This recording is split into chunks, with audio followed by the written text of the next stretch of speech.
Ayan, nagluto ko ng tamago soup with malunggay. Ayan, mamimitas ako ng malunggay kahit na ulan. Dahil magluluto ako ng tamago soup with malunggay. Ayan, dami kong napitas na malunggay. Wow, malunggay. Ayan, pinakulanan natin ang carrots. May aso natin sibuyas. Yun lang ang sahog ko dyan. With egg soup.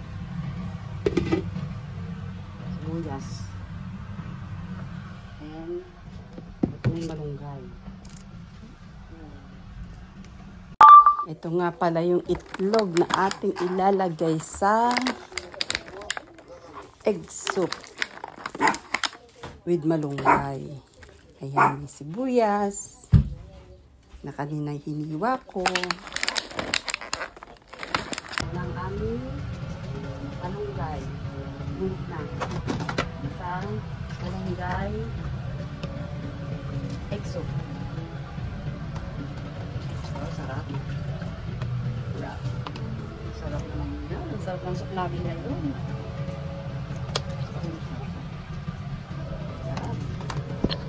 Ganda talaga, may tanim. Kahit nandito ko sa Japan, naluluto ko yung gusto kong gulay. Kasi malunggay. Nilabas natin malunggay. Kinabakumonti lang nga siya. No?